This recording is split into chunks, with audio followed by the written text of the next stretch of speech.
In this episode, we'll look deeper into the complexity of adapting to new cultures, redefining identity, and finding the definitive of truth, the pathway of communication with others in the most uncommon spaces. I copied this from your Amazon page, so I think it might sound very, very familiar to you. And helping us with this is an award-winning best-selling poet and a community builder. Welcome to the show, Renzo. How are you doing? I'm doing great, Toby. Thank you so much for such a kind introduction. Thank you so much. When I was preparing for this conversation, I was like, how can I introduce this episode? And then, I was, preparing and going to your Amazon page and going through different things I could find about you. And I found, this statement on your Amazon page and also the amazing reviews you've gotten on your book. Still, I hope we will be able to speak about the collection of poetry in this episode too. I found different statements which we will talk about, and I found this one. I was like, yes, this is something I would like to talk about with you. I would like to really go deep into the complexity of adapting to new cultures and Sure. redefining identity and all of that. And that's why I'm so happy we're having this Soulful conversation. And when, I first saw, okay, complexity of adapting to new cultures, I was like, okay, what does that mean? Then I got to find out that you moved from Peru to Miami. I'm like, I oh did. yeah, makes sense. So let us start with that. Can you share how that journey was like for you, moving from Peru to Miami to the US, and how that whole change was like for you? Of course. Well, first of all, again, thank you so much for having me here.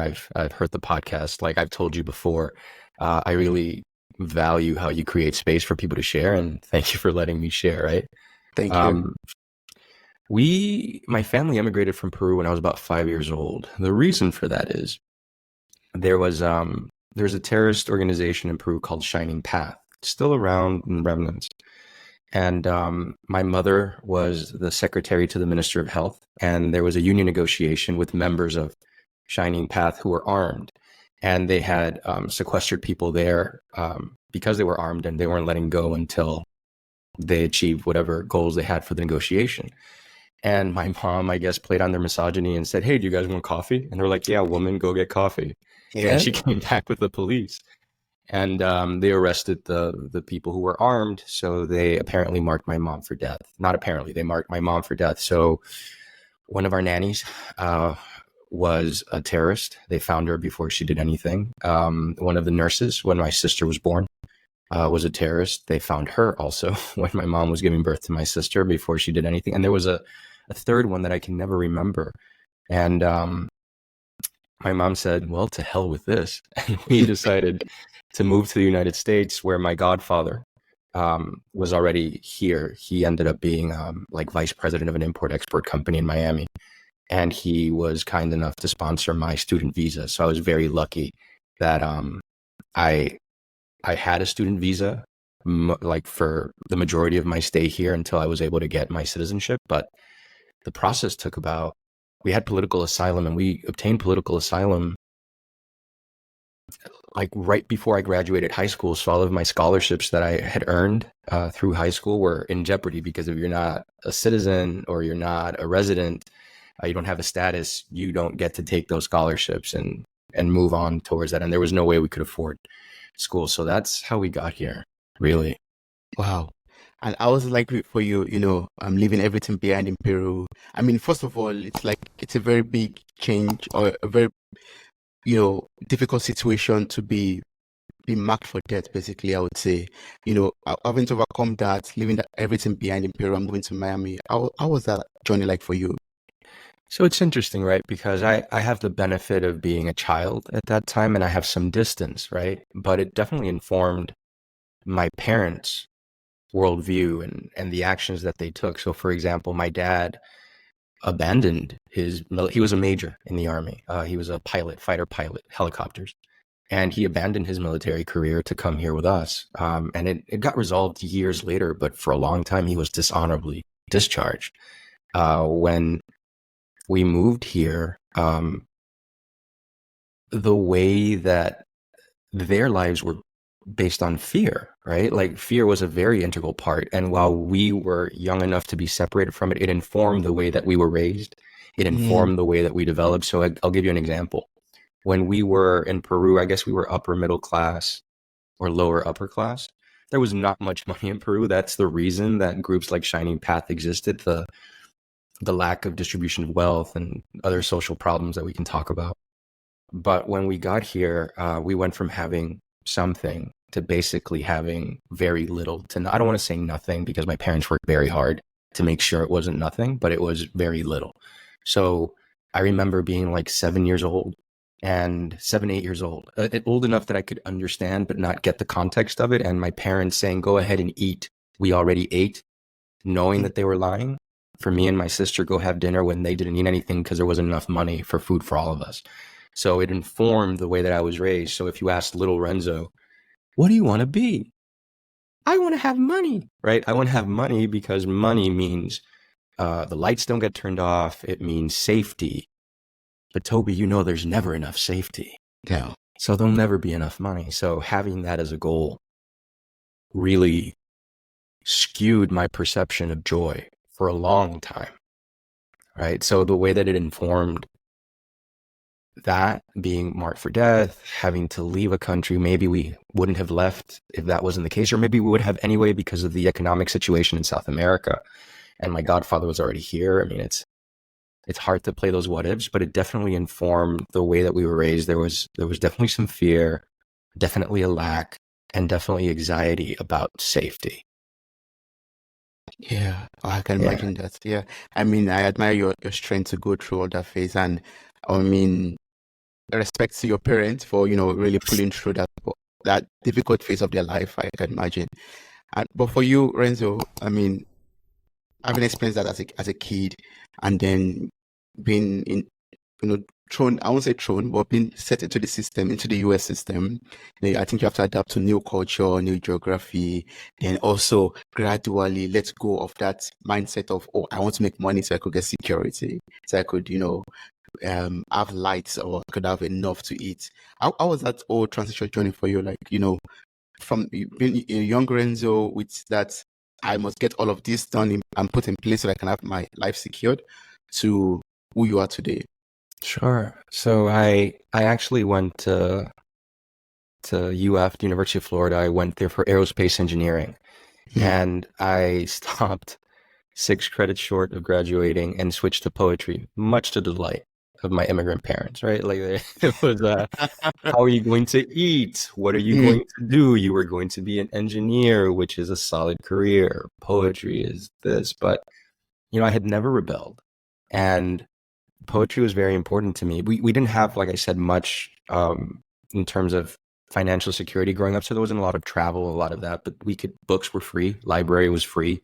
My parents had always inculcated learning and a thirst for knowledge in me and my sister, and my grandparents the same, the people that I talked to the same. So I discovered poetry very early on.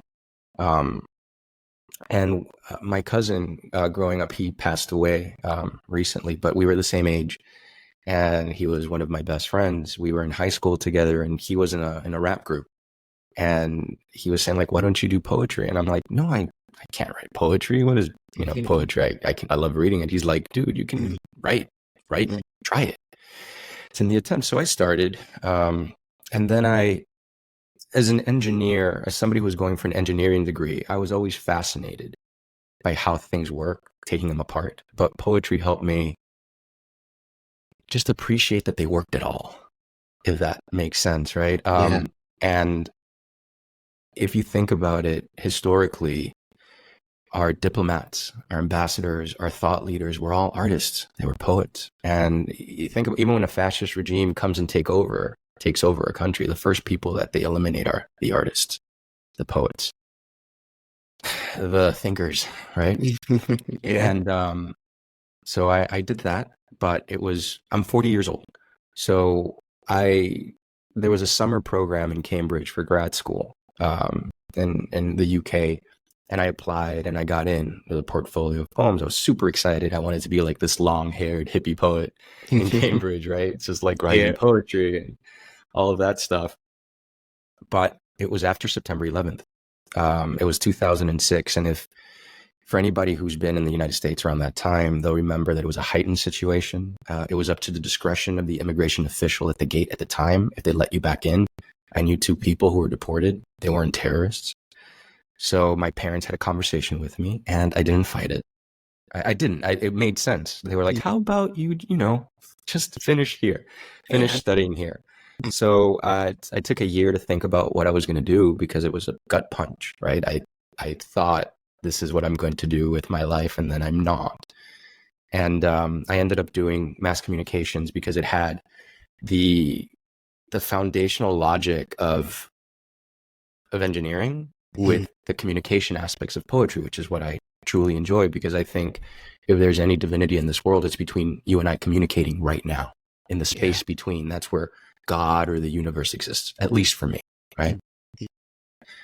So when I did that, I had to come back to Miami and help out with the family, just financially. And I was originally planning, after my mass communications master, to do international relations in the School of the Americas. I was applying to the School of the Americas in Virginia, but I had to come back. I was making good money, but not steady money, which is no money at all, right? If it's not constantly coming in. And I needed to figure out what to do with my life. So I thought about it. And for me, again, this is a disclaimer just for me, there are two industries in the United States that benefit from inefficiency: law and healthcare. The worse you are at it, the more money they throw at it, in my experience. So I took a job at a call center for a healthcare company. And within a week, I was doing projects for them. I became a project manager, then a consultant, then a senior manager for a PMO, and eventually an executive in healthcare. And I addressed the finance first. I ended up having no debt. And then I ended up having savings. And then I ended up making sure that I was financially secure, and then making sure that my family was financially secure. Until, guess what? I was not happy. I wasn't happy because there is never enough safety. And I have a really good friend. His name is Kurt. He actually wrote the English forward. I have an English and Spanish forward in the book. He went to grad school with me. He wrote the English forward for the book. And yeah, I remember that day because I got mad at him unjustly. It's not his fault. It was mine. He asked me what I was passionate about. I couldn't answer him because everything was in relation to that goal and to other people. I couldn't speak to what made me passionate. And he said, well, figure out what your passion is, because that'll lead you to your purpose. And a life of purpose is a life of joy. That's how Kurt talks. All right. That's exactly, I am quoting him verbatim. And took me a while, but I realized I was very happy solving complex issues. I love puzzles. I love brain teasers. I love putting my mind to complex issues and finding a solution, right? That was the engineering aspect, taking things apart, putting them back together. And I also truly enjoy, I don't know if it's narcissistic or not, but I hope that you are better off because we met. I firmly believe that you should leave somewhere better off than you found it. And I realized that even though healthcare, which I considered a failed system, it seemed like a Sisyphean task, right? Just rolling that boulder up the hill, and you will never really fix any of the issues with healthcare as long as the foundation stays the same. I found out that I can solve complex issues there every day, and I can coach my people there every day. And doing the same thing that made me unhappy made me very happy. Oh, yeah. Why do I mention this? In 2020, my dad passed away from pancreatic cancer. And I was having a very difficult time with it. I was moving too fast to grieve, right? I was just, the way that I deal with problems typically is like, what can I do about it? Is there a to-do list? Let me focus on the actionable things I can do, because I'm powerless against pancreatic cancer. I'm powerless against death. I'm powerless against the impotence to try to go up against these environmental things that we really haven't figured out what to do with or can do something about. And it was in a period of my life where I had lost a lot. My grandmother died as well in those 7 years. My cousin, who I mentioned, was run over by an SUV. My little cousin had a heart defect. My best friend's mom died from multiple tumors. My dog died. Friends had died. Coworkers had died. The relationship I thought was going to be marriage ended around the time my dad was sick. And I thought life had stopped giving me things and it started taking them away, which logically it's not true. You and I met today. Yeah.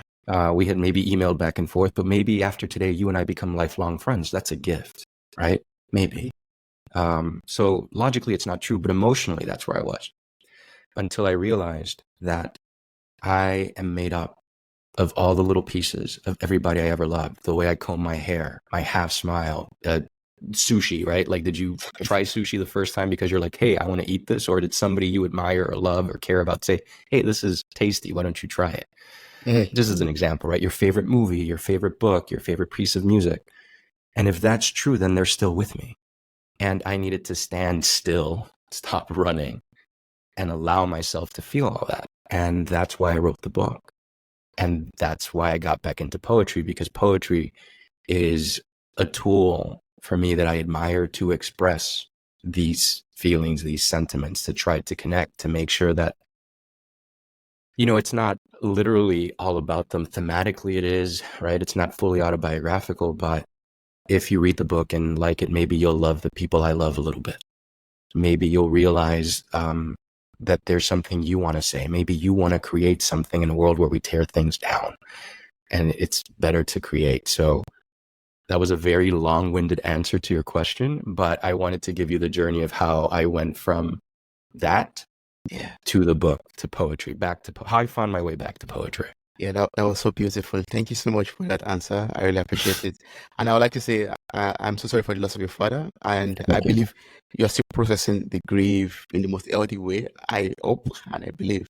I mean, Thank because you. I know it's a long journey to, I'm sure you loved and cherished your father. He had to go because of cancer. And yeah, even though sometimes one believe one has, process the grief, it comes back in waves basically, and you'd have to work on that from time to time, I assume. Yeah. Yeah. And I love the illustration you made about, of sushi, because that's exactly how I started eating sushi. Actually, the example you gave. It's so good. It's so good, Toby. Yeah, you're right into my mind, and yeah, I remember the day I tasted sushi for the first time. So because of someone I admire and see as a mother that said, "Oh, just try it," and I was like, I never wanted to eat this thing, but because I love you so much, I'm going to just try it. And Yeah. now maybe it's part of you, right? So Yeah. it's they're with you always. They're Yes. always with you, and what they taught you in the experiences you share, as long as you are here, they're here. Yes. Exactly. And it speaks to legacy, right? That speaks to, some people think about maybe genetics, and I'm not discounting that, but if our great grandmother cooked like a specific brand of chicken soup that we're using to this day, then that person's still with us in a way. You know what I mean? There's like the way you tie a tie, the recipes we pass on. It's this legacy that we pass on down to the next generation. And that also informed the book. I wanted to leave something for my nephews, if I ever have kids, for them to know our family a little bit. Yes, I love that so much. That's very good. I mean, passing down the legacy, passing down the history, the story, the values that you want the next generation to have. That's very valid and very important. And one of that thing, what your friend said was like, also, it touches me. Like, you finding your passion. And once you are able to find your passion, you'll find true happiness, true, fulfillment also. And I'm happy that you found your passion again. You went back to poetry and you made something wonderful that is helping the world out today. That's wonderful. That's really good. Thank you. Yeah. So I'd like to ask, if a reader or a listener right now picks up still, what should he or she, look forward from reading the book, the collection of poetry? Oh, Toby, my greatest hope is that they'll be inspired to create something. I think so. One of the reasons that I love not just poetry, but art in general is because it teaches you an analytical relationship between yourself and an object. Think about a painting or a song. When you start dissecting it, right, you start looking past the surface and going deep into layers of meaning. So when you do that, you start seeing things from a different perspective, and that helps empathy grow. And in my opinion, empathy is the greatest natural resource we're lacking right now as a society. I know that every society faces like, this is the worst we've ever been, or this is the most divided we've ever been. If you look at historical documents, people have felt that way in every generation, right? But I Yeah. truly think the world is divided. And it's because, in my opinion, we lack empathy as a society. We are the things people say to each other online, or I don't think they would be able to say it if they're looking at someone eye to eye and say some of the destructive things that are said. Or think about just watching like a basketball game, like as a Heat fan, right? I know other people would be like, take Jalen Brown's knees out. Like, why would you want to have somebody hobbled at the knees? You know what I Mm, mean? yeah. It's not true. I don't think that that's our natural state. But I do think that we are a society that is focusing on entertainment right now. I found myself watching a film and then going to Wikipedia, reading the synopsis, and then while watching a film, doing other things on my phone, unable to read for more than 5 minutes when I love to read books. And I was like, what am I doing? What am I doing? So I had to retrain myself to read for longer than 10 minutes at a time, which was easy to do if you keep at it. Yeah. And I think that if our exposure to art allows that, my thesis in undergrad, in grad school, when I was doing poetry, I wanted to prove a correlation between the decline of funding for the arts in the United States and the decline of protest culture around the time of Korea, right? The Korean War. And now we have, when people were questioning what we were doing, why are we going to war here? Why are we doing this? And now it's like this UFC, Super Bowl, Copa America, World Cup mentality of like us versus them. And I think art challenges that because it creates that analytical relationship. So for example, I'm a product of my worldview. I've had my experiences. I have an idea, a thesis, right? Let's talk dialectical realism. You are a product of your experiences where you grew up. You have your own ideas that might clash, not necessarily, but maybe clash with mine. That's an antithesis, a separate and opposing idea. And if we are able to come together with empathy and resolve that, we create synthesis, a new idea, a new way of understanding. And I think art helps us with that because let's say you leave this conversation with your memory of it, and it's true for you. I leave this conversation with my memory of it, which will be true for me, and it might not be yours, and somewhere in the middle is what actually happened. But all of those truths are valid. And I think art allows for the complexities of that to exist so that we can come together and resolve things as a unit instead of as you're wrong, I'm right, and my identity being determined by my correctness. Does that make sense? Yeah, it makes a lot of sense. I think art helps us to create like a safe space and helps us to, express ourselves in the most healthy way or in the most, how would I say it, in the most safe way, I would say also, yeah. Like helping us to, be vulnerable in some ways also. Yeah.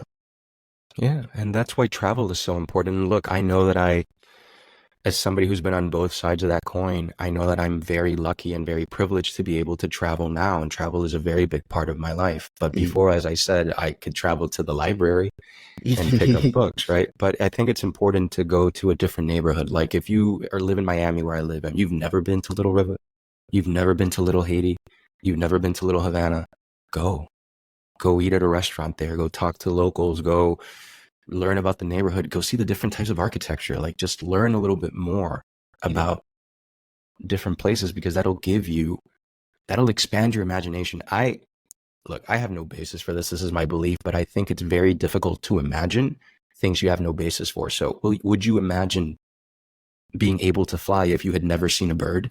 I don't know, right? I don't know, maybe, but I think it's more difficult to do that, right? So the more you are exposed to different cultures, the more you can imagine, the more you can dream, the farther you can go, and the more you can create community with other people that have very similar likes to you. And maybe language is a barrier, but not to diverge, but I'll tell you a story. Yesterday, I was very fortunate. A good friend of mine, Scott Raven, he's a poet here in Miami too. He invited me. He's doing a summer program with underprivileged kids, teaching them poetry in schools for summer. And he invited me to join him because he was teaching. He wanted to teach Spanish poetry, and he doesn't speak Spanish as fluently as I do as a native speaker. And he said, hey, why don't you come and join me and we'll teach the kids like Spanish poetry and see what we can do, right? So I went there and we had this conversation. And at first the kids weren't paying attention. They were being rambunctious, right? They were like making jokes and laughing on their cell phones, etc. But I realized it was because they weren't really understanding us when we were speaking in English. So I started, tag teaming with Scott, talking to them in Spanish, asking them their name, asking them directly what they think about something. And the conversation organically turned to how difficult it is to be understood when you don't speak a language, and how people look down on you, how people might think you're not as smart as them, when language is a conduit for intelligence, humor, sarcasm, like anything, just like it's a conduit to show your true self, right? Language is a tool. And it eventually turned into, well, when my friends don't understand me, then we're upset and we get into a fight, and then how it creates conflict, and how instead of, you can either resolve conflict with violence, you get into a fight with some kid at school, or you end up being best friends playing Pokemon cards, like over there. And it was just a beautiful reminder of how important it is to speak different languages so you can get different viewpoints, and again, grow that empathy that allows you to connect with the other citizens of this world. Yeah, I totally agree with you. Art or even poetry helps us to have empathy, helps us to create connections, and in terms of creating connections, helps us to build a healthy community also. And also, when you talked about while I say this, okay, yeah, when you talk about traveling also, when I was younger, I used to read a lot of books. You talked about you going back to wanting to read longer than 10 minutes.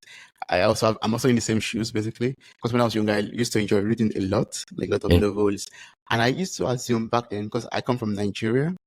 And in Nigeria back then, I read a lot of American novels, and then they expose you to different worlds. So to me, it was like traveling, like being in Florida and being in New York.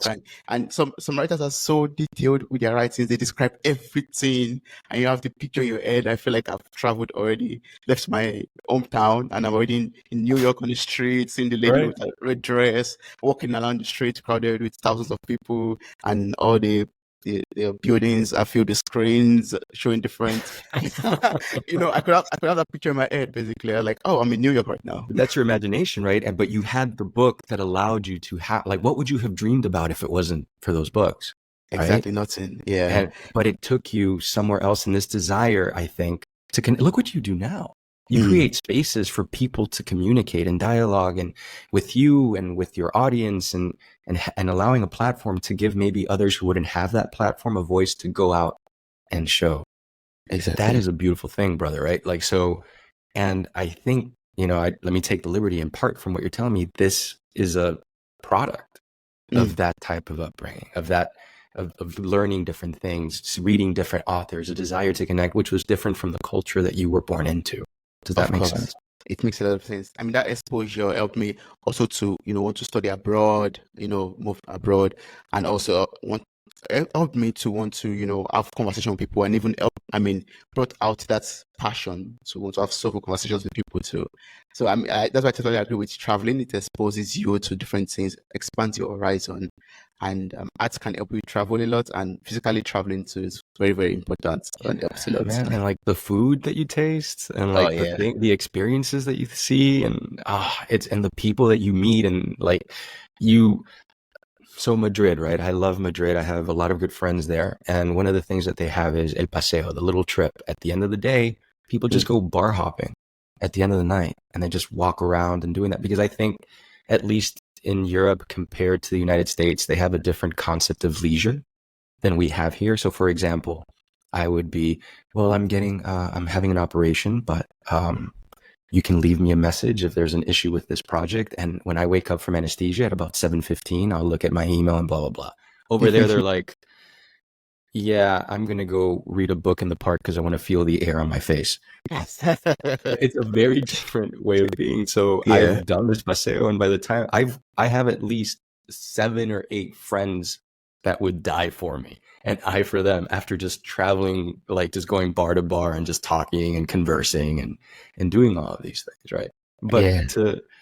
to bring it back to your original question, what do I hope someone would from picking up still, what would they do? In the Spanish foreword that was written by a friend that I have in Madrid, Inigo, who was also friends with Kurt. It was part of our group in grad school. He said Renzo should be read in the lobby of a hotel. And to me, that's one of the greatest compliments I received, because it means that you take my book with you. You read, these poems are about traveling, about connecting, about moving. And what I would want for someone to do is, if they pick up this book, what I would like for them to take away is that, I created this book. What are they going to do? What will they create? What do they hope to achieve? Like I said, it's so easy to tear things down in this world. Criticism, right? Like, this movie sucks. That book sucks. Everybody sucks. Yeah. Well, maybe the book is not your taste, but I admire their use of syntax and grammar. Like, somebody put their heart and soul into something. They have to have produced something of value that they have to share with the world. I don't think anybody makes something if they don't have something to say. Now, it might not be your taste, but we can always listen. And that's where that empathy, again, comes from. So, in short, create. Just create. Go live your life. Don't be a passive observer of your life. Because I feel, again, this generation or this number of generations that are alive in the world today as a society, there's this languishing that is happening, right? This apathy. We're not depressed, but we're not extremely happy, and we're just observing them day-to-day life and just moving through our lives, right? I fell victim to that. No, taste the food, breathe the air, kiss your lover, go out and make something and contribute to this world. Leave it a little bit better off than you found it, and the joy that you feel, at least in my experience, is immeasurable. Yeah. One thing that's going to stay with me from this conversation is taste the food. I'm going to use it in every context, in every way possible. Yes. As a Taste Peruvian, I'm telling you, food is very important. Yeah. Yeah. And you talked also about love, like kiss your lover. And that reminds me that your book also explores love.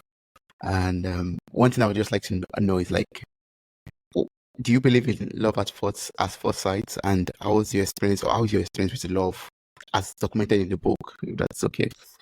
So yeah, I do. But I've also learned that love is a verb, not a noun, right? So I'm not married.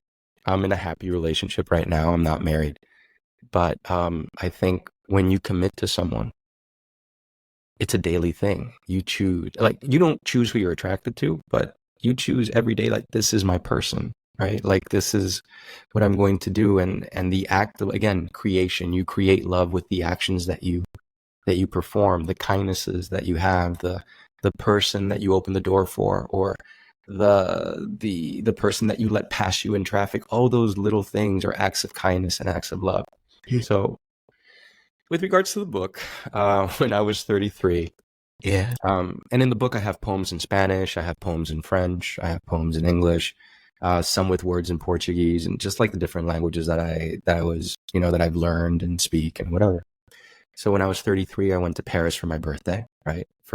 I called it my Jesus trip. So 33 Nice. Yeah. years of age.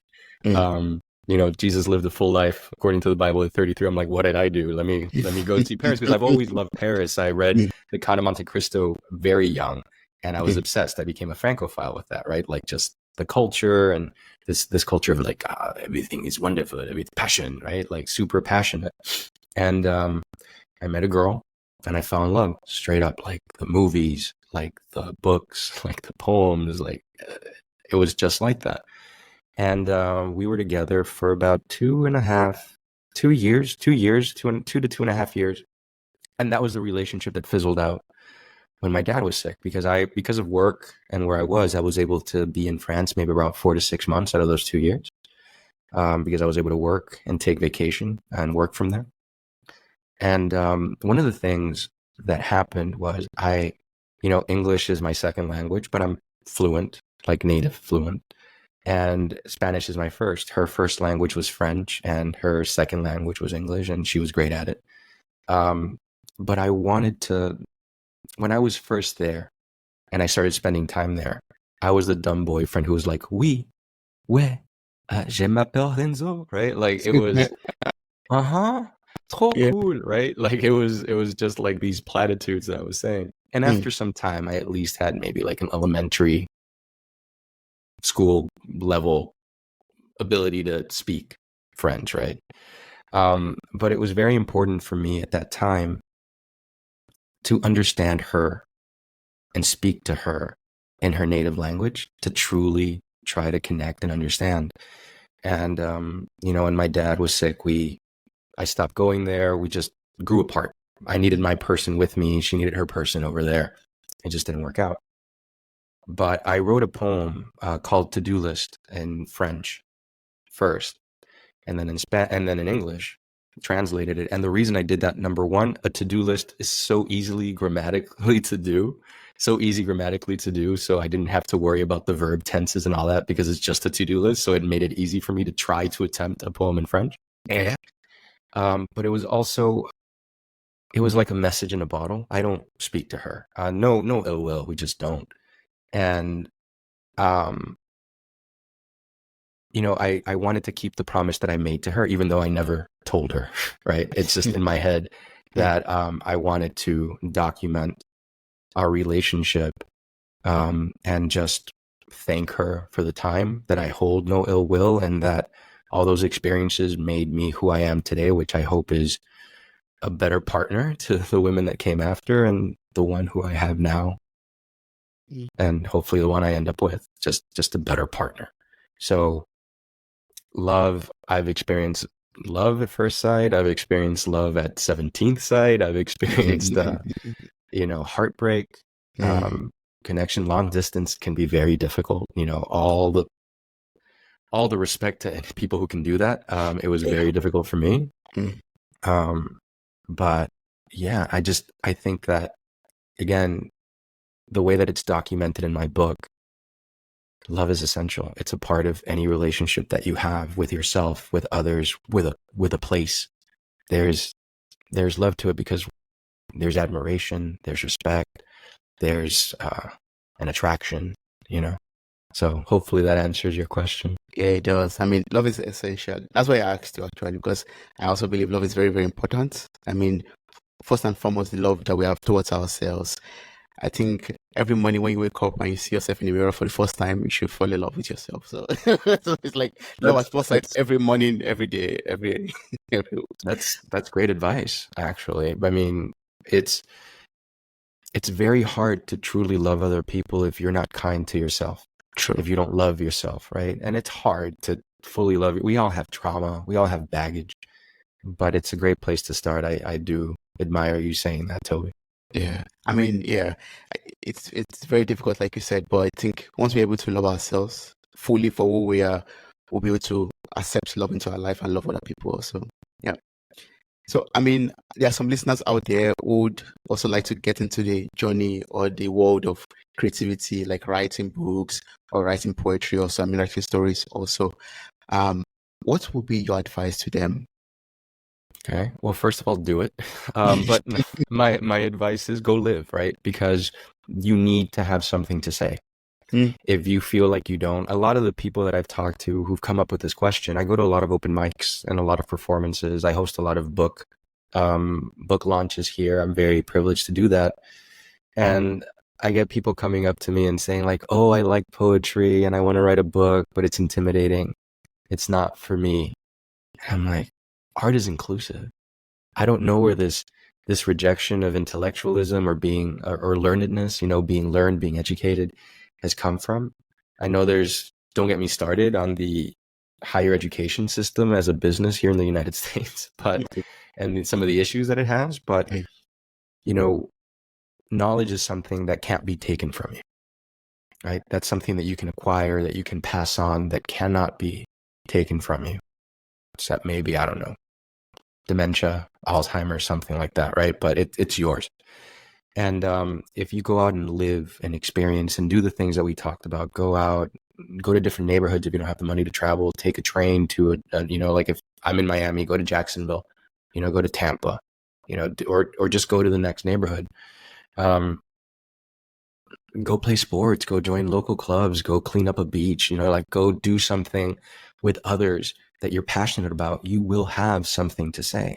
You will be inspired by your experiences to be creative. That's the first step. And the next one would be, don't judge yourself. Enough people are going to judge you. Don't be one of them. Write it out, paint it, film it, create it, sculpt it, do it, and then modify it. And then go talk to, there's writing clubs, there's book clubs, there's painting clubs, there's clubs all over the place. There's people that do the things that you do. Go talk to them. And then there's a lot of local independent publishers that will do it for an affordable price. And just do that. Or you can self-publish. YouTube will tell you how to self-publish. No problem, right? That's true. And I believe most people have access to YouTube. If you are listening to this podcast, I believe you have at least access to YouTube. So there's the initial thing is to have the desire to do it, to not judge yourself, and be one of your own supporters. Don't you're going to find 1,000 reasons not to do it. My challenge to somebody who has that question is, can you find a reason to do it? Do you have one? Go do it. Go do it. Do it. Yes, just do it. Yeah, I mean, we're quoting Nike now, but yeah. Exactly, yeah. I'm just in the logo in my head right now. That's what I repeated. Just do it. Renzo, thank you so much. I've learned so much from you from this conversation. I really appreciate the time you took out to explain and to talk and go into depth into your journey and the process of writing your book still.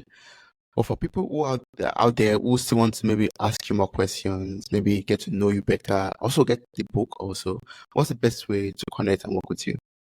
Sure. You can find me on Instagram and TikTok at Renzo Del Castillo, my name, and I'm sure you'll have it in your show notes, right? But my name is Renzo Del Castillo .author.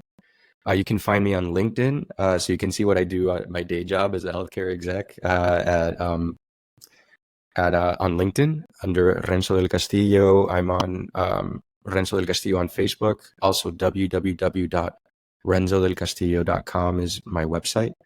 Amazon, we were very lucky. The book is an Amazon bestseller in multiple categories, which is cool, very surprising, right? For a debut poetry collection. You can find it at hardcover. You can find it in paperback. Paperback is great, again, to travel with. So you can find it there. I did the audiobook myself because they told me I had a voice and a face for radio. So I did it myself.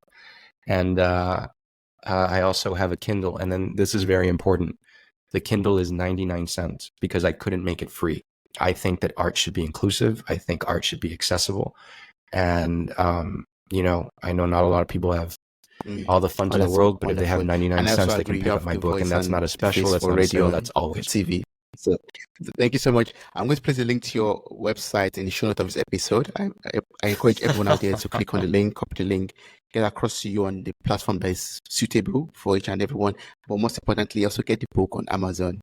Thank you so much, Renzo. I really appreciate this conversation. It was wonderful speaking with you.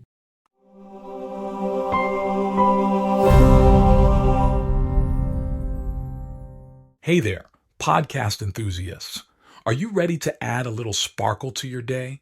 If you're loving the insightful conversations and captivating stories on Mirror Talk Podcast, here's a friendly nudge to hit that subscribe button. By subscribing, you'll never miss out on the empowering messages and thought-provoking discussions we bring to your ears. But wait, there's more. We're all about spreading positivity and inspiration, and you can be a part of it too. How? By sharing the love with your friends and family. Share this episode with your loved ones, and let's create a ripple effect of empowerment and growth together. And hey, if you've been enjoying what you hear, why not take a moment to leave us a glowing 5-star review? Your feedback fuels our passion to keep delivering content that resonates with you. So hit that subscribe button, share the love, and leave us a review. Let's keep the conversation going and spread the Mirror Talk magic far and wide. Thanks for tuning in, and remember, your support means the world to us.